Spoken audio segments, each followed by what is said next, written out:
అక్టోబర్లో case file అయింది. దాంట్లో చంద్రబాబు నాయుడు గారు A3గా ఉన్నారు. ఆ కేసుకు సంబంధించి క్లియర్ కట్ ఎవిడెన్సెస్ వచ్చినాయి. ఆ తర్వాత ఎలక్షన్ నోటిఫికేషన్ కూడా వచ్చింది, అది ఆగిపోయింది. అదే వాసుదేవ్ రెడ్డిని భయపెట్టి ఈరోజు తీసుకొని వచ్చి ఒక కన్ఫెషన్ స్టేట్మెంట్ని ఈరోజు తీసుకోవడం, ఆ కన్ఫెషన్ స్టేట్మెంట్ని బేస్ చేసుకొని కేసును ఫైల్ చేయడం, 8 నెలలైనా కూడా ఎలాంటి ఎవిడెన్సెస్ దొరకకుండా ఉన్నా కూడా ఈరోజు ఎవరో ఒకరు ఇచ్చినటువంటి కన్ఫెషన్ స్టేట్మెంట్తోనే ఈరోజు ఈ పరిస్థితి ఏర్పడింది. డెఫినెట్గా ఇది పెట్టినటువంటిది ఫాల్స్ కేసు అని ప్రజలకు తెలిసే రోజైతే తప్పకుండా వస్తుందని తెలియజేస్తాను. ఈరోజు ఏదైతే ఈ షాప్స్ గురించి చెప్తా ఉన్నారో, ప్రతి డిపార్ట్మెంట్ వాళ్ళు షాప్స్కి ఫోన్ చేసి లాస్ట్ మంత్లో నీకు ఇంత స్టాక్ మీ దగ్గర నుంచి సేల్ అయి ఉన్నది ఆ షాప్లో, ఈ రోజు మీరు 20% ఎక్కువ మీకు టార్గెట్ పెడతా ఉన్నాము, దాన్ని రీచ్ కావాల్సిందే, మీరు ఏ విధంగా అమ్ముతారా అని చెప్పి వాళ్ళ మీద టార్గెట్ పెట్టినప్పుడు వాళ్ళ బెల్ట్ షాప్ సిస్టమ్స్ని కానీ ఈ పర్మిట్ రూమ్ సిస్టమ్స్ కానీ వీటన్నిటిని కూడా విచ్చలవిడిగా తీసుకొని వచ్చి ఈరోజు ప్రజల మీద ఈ మద్యాన్ని రుద్దే పరిస్థితి ఏర్పడతా ఉంది. చాలా గొప్పగా కూడా చెప్తా ఉన్నారండి, మేము వచ్చిన తర్వాత ఇంత మద్యంని సేల్స్ని పెంచగలిగినాము, ఇంత విచ్చలవిడిగా ఇంచుమించుగా 20% దగ్గర నుంచి 50% దాకా కూడా మా దగ్గర లిక్కర్ సేల్స్ పెరిగిందని చెప్పి ఈరోజు ప్రభుత్వం సాక్షాత్తు అసెంబ్లీలో కానీ కౌన్సిల్లో కానీ మాట్లాడే పరిస్థితికి వచ్చిందంటే మనం ఏ పరిస్థితుల్లో ఉన్నామో అర్థం చేసుకోవాలి. మేము ఒక మంచి ఎడ్యుకేషన్ ఇస్తా ఉన్నాం, మనకు మంచి హెల్త్ సిస్టమ్స్కి సంబంధించినటువంటి అవేర్నెస్ తీసుకొని వస్తున్నామని చెప్పుకోలేక ఈరోజు లిక్కర్ సేల్స్ని పెంచినామని చెప్పి చెప్పుకునే పరిస్థితులకు మనం వెళ్తా ఉన్నాం. అదేవిధంగా మీరు ఇంకొక విషయం కూడా తెలియాలి, ఈ ఎక్కడైతే బెల్ట్ షాప్స్ ఉన్నాయో వాటన్నింటిలో కూడా 10% నుంచి 20% ఎక్కువగా రేట్స్తో ఈరోజు అమ్ముతా ఉన్నారు. అన్నింటికంటే ప్రధానమైనటువంటి మీకు ఒక విషయం చెప్పాలా, నెల్లూరులో కూడా పేదరికం ఎక్కువగా ఉంది. నేను వింటా ఉన్నాను, చాలామంది చెప్తున్నటువంటిది ఏంటంటే, అయ్యా లాస్ట్ 5 సంవత్సరాల్లో మా ఆయన శుద్ధంగా ఉన్నాడు, మాకు కూడా గవర్నమెంట్ నుంచి ₹4 డబ్బులు వస్తుంటే అందులో ఏదన్నా అతను తాగుతూ ఉన్నాడు, మిగతా మేము సర్దుకుంటున్నాం. ఈరోజు అక్కడి నుంచి రావడంలా ఇక్కడ విచ్చలవిడిగా తాగడం ఎక్కువైపోయింది, డబ్బులు లేక ఇంట్లో ఉన్నటువంటి వస్తువుల్ని మంగళసూత్రాలు కూడా తీసుకెళ్లి కుదవబెట్టి తాగేస్తా ఉన్నారు అయ్యా అని చెప్పి ఈరోజు పేదవాళ్ళు బాధపడుతున్నారు. వాస్తవం మీరు చూడండి, ఏ వ్యాపారమైనా కూడా ఈరోజు సొసైటీలో ఏదైనా ఎక్కడైనా డెవలప్ అయిందంటే అది కేవలం కుదవ వ్యాపారం మాత్రమే ఈరోజు డెవలప్ అయింది. ఈవెన్ మంగళసూత్రాలు కూడా ఈరోజు కుదవబెట్టుకొని లేదా అమ్ముకొని వారు ఈరోజు మందు తాగి బతుకుతా ఉన్నటువంటి పరిస్థితిని మనం ఈరోజు చూస్తూ ఉన్నాం. ఇటువంటి పరిస్థితి మనకి ఈరోజు కనపడతా ఉంటే మీరు చేస్తున్నది ఏంటి? 2014-19 మధ్యలో మీ మీద సిఐడి, మీరు A3గా చంద్రబాబు నాయుడు గారు ఉన్నారు, ఆ కేసు 28 అక్టోబర్ 2023లో రిజిస్టర్ అయింది. 18/2023 కేసుగా మీ మీద FIR అయింది. దానికి సంబంధించి 4 ఆరోపణల మీద మీ మీద సుమారుగా 5,500 కోట్ల రూపాయల అవినీతి జరిగినట్టుగా ఫుల్ ఫ్లెడ్జ్డ్ రికార్డ్స్తో సిఐడి ఆ రోజు అన్ని కూడా కేసుని పెట్టింది.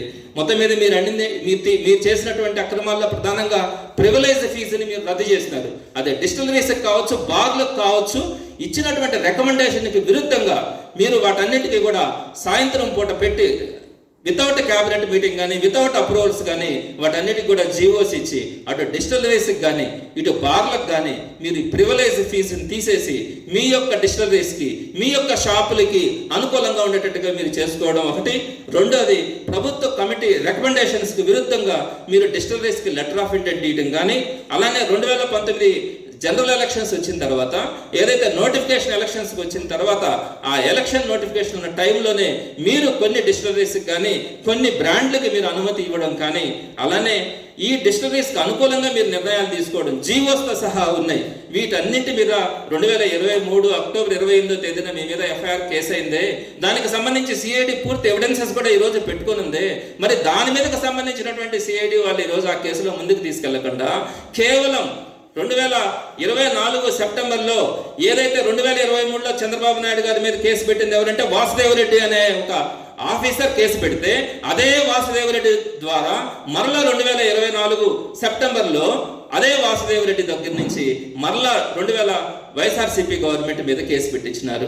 అక్కడ పెట్టింది వాసుదేవ్ రెడ్డి పెట్టారు ఆ కేసుని, ఆయన దగ్గరనే మళ్ళా కేసు పెట్టించి అదే సెక్షన్స్ని మళ్ళా వైఎస్ఆర్సీపీ మీద సేమ్ సెక్షన్స్ని సేమ్ సిఐడి డిపార్ట్మెంట్ ద్వారానే ఆ కేసులు పెట్టించి ఈరోజు వైఎస్ఆర్సీపీ మీద బురద నింద వేసి ఏదైతే వీళ్ళు చేయాల్సిన పనులన్నీ చేయకుండా ఇచ్చినటువంటి హామీలను నెరవేర్చకుండా ఒక్కటి కూడా ప్రజల్ని ఇబ్బంది పెడతా ఉన్నారో వాటన్నిటిని కప్పిపుచ్చే ధోరణిలో ఈరోజు ఈ కొత్త కేసుని తీసుకొని వచ్చి దాంట్లో కూడా 8 నెలలుగా ఎలాంటి ఎవిడెన్సెస్ దొరక్క కేవలం కొంతమంది ఇచ్చినటువంటి వాసుదేవరెడ్డి, సత్యప్రసాద్ అనే వాళ్ళు ఇచ్చినటువంటి కన్ఫెషన్ స్టేట్మెంట్ బేస్ చేసుకొని ఈ రోజు మీరు కసిరెడ్డి రాజిరెడ్డిని అరెస్ట్ చేసి దాంట్లో జగన్మోహన్ రెడ్డి గారి పాత్ర ఏ విధంగానైనా ఉన్నా కూడా మీరు చెప్పారు ఇక్కడ రోజు నెలకు 50 కోట్ల రూపాయలు జరిగింది అంటున్నారు. ఆ 50 కోట్ల రూపాయలు ఏ విధంగా ఎక్కడుంది?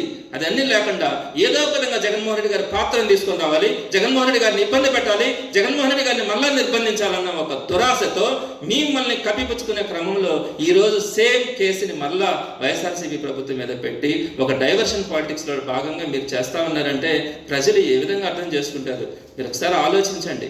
చంద్రబాబు నాయుడు గారు కానీ తెలుగుదేశం పార్టీ వాళ్ళు కానీ ఒకసారి ఆలోచించాలా. ఈ విధంగా మనం ఏమీ చేయలేకపోయినా పాత రోజుల్లో ఒక మంచి రిఫార్మ్స్ తీసుకొచ్చినటువంటి గవర్నమెంట్ మీద మనము కేసులు పెట్టడం, వాళ్ళని నిర్బంధించాలనుకోవడం ఇవన్నీ కూడా మంచి పద్ధతులు కాదు, సంప్రదాయాలు కాదు. ప్రజలు వీటిని నచ్చరు. రేపు పొద్దున వీటన్నిటికీ కూడా సరైనటువంటి గుణపాఠం చెప్పే రోజు ఉంటుందని ఈ రూపంగా మీ అందరికీ తెలియచేస్తూ, అదేవిధంగా వైఎస్ఆర్సీపీని అధికంగా బదనాం చేస్తే జగన్మోహన్ రెడ్డి గారు భయపడరు. జగన్మోహన్ రెడ్డి గారు ఆలోచనలు, ఆశయాలతో వెళ్తున్నటువంటి ప్రతి కార్యకర్త నాయకుడు కూడా ఎవ్వరు కూడా ఆలోచించే పరిస్థితి ఉండదని మీ ద్వారా తెలియచేస్తూ, మద్యం కుంభకోణం అనే ఒక నిందను జగన్మోహన్ రెడ్డి గారు వేయాలనుకున్నారు. కానీ జగన్మోహన్ రెడ్డి గారు ఎడ్యుకేషన్లో కానీ, హెల్త్లో కానీ ప్రతి దాంట్లో కూడా తీసుకొచ్చినటువంటి రిఫార్మ్స్లో భాగంగానే లిక్కర్లో కూడా ఒక మంచి రిఫార్మ్స్ తీసుకొని వచ్చి ప్రజలకు ఇబ్బంది లేనటువంటి సిస్టమ్స్ని తీసుకొని వస్తే, అదేదో పాత రోజుల్లో ఒక అతను మేకను తీసుకెళ్తా ఉంటే దాన్ని పదే ఒక వ్యక్తి వచ్చి అది మేక కాదు కుక్క కుక్క కుక్క అని చెప్తే అది భ్రాంతి చెంది అతను దాన్ని వదిలేసి వెళ్ళిపోతాడు, ఒక కిరాతకుడు. అలాంటి పరిస్థితుల్లో ఇక్కడ కూడా మనం అదే చూస్తా ఉన్నాం. ఒక మంచి సిస్టమ్స్ మీద నింద పదే చెప్పిన దానివల్ల ఆ అబద్ధం నిజమవుతుందేమోననే భ్రాంతిని కలిగించడానికి, ప్రజలను అమాయకులు చేయడానికి ప్రయత్నిస్తున్నారు. ఈరోజు సోషల్ మీడియా యుగం, ఏది కూడా ప్రజలు అంత ఈజీగా లేరు. డెఫినెట్గా వీటన్నిటిని కూడా గమనిస్తున్నారు. ఒక రోజున తప్పకుండా వీటన్నిటికీ కూడా గుణపాఠం చెప్పే రోజు వస్తుందని మాత్రం మీ ద్వారా తెలియజేస్తున్నారు.